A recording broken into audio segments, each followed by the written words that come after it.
today we are going to be talking about the neuroscience of pain and how mindfulness can have a really positive impact on the pain cycle. To understand how mindfulness can have an impact on our pain, we've got to understand how pain itself works, which is why Napoleon's here. So say that I'm going to take Napoleon's hand and snap his thumb off. Technically, me snapping off his thumb hasn't caused pain yet.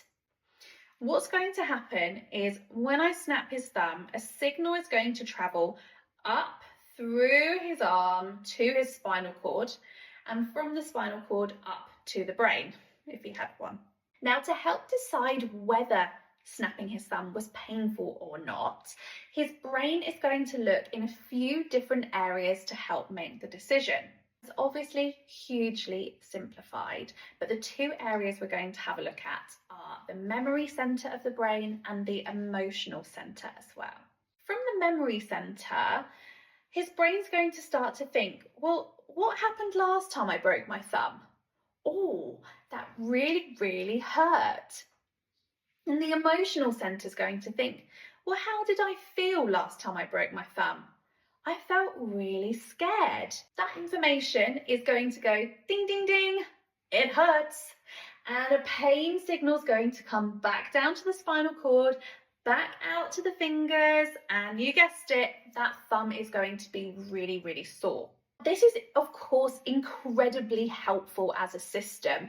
If rather than me snapping the thumb, we were about to reach for something hot, that signal would help us snatch our hand away and protect ourselves.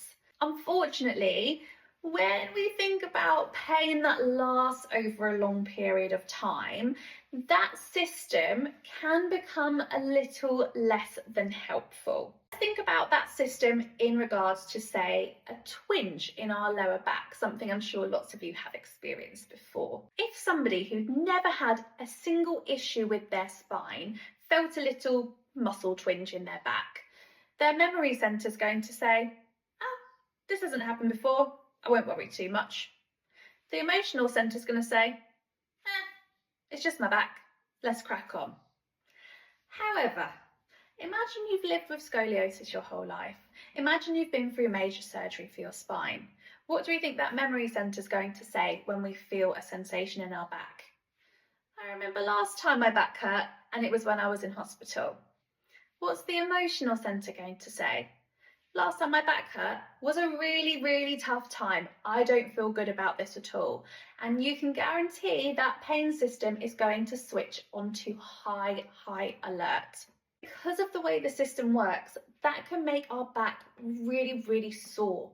But it's not because necessarily we've done damage, it's because of the way your brain is processing pain and bringing in factors like your emotional history and memories of back pain in past experiences.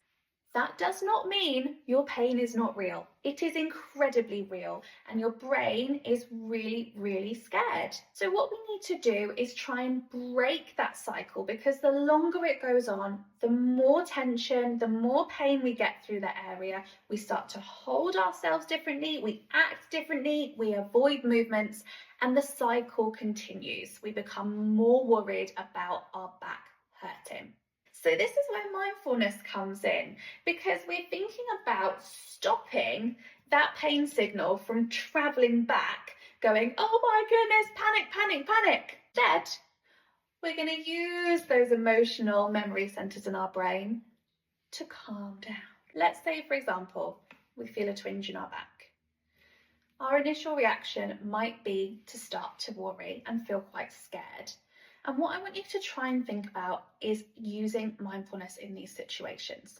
Rather than sitting there thinking, oh my goodness, everything's going wrong, perhaps we could take a second to sit somewhere comfortably, take a deep breath, and just reassure ourselves that we haven't caused a big injury, nothing has gone terribly wrong, our back is feeling a little bit sore, but we are safe and we are okay. And be quite objective about where that pain is in our back, and maybe have a little think back to the things that we've been doing over the last couple of days. Our back doesn't just hurt for no reason. It might be that we've slept in a different bed. It might be that we've overdone it the last couple of days, tried a new sport, bought some new shoes. All of these things can have a negative impact on how our back is feeling, but it doesn't mean there's damage. I hope it's helpful for you to understand how that cycle works with our nervous system and our pain system as well.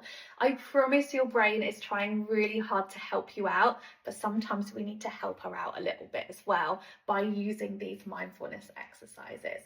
So any questions, drop them below. Pain is my favourite topic. I always sound like a weirdo saying that, but it really, really is. So happy to talk about it anytime, and I hope this has been helpful.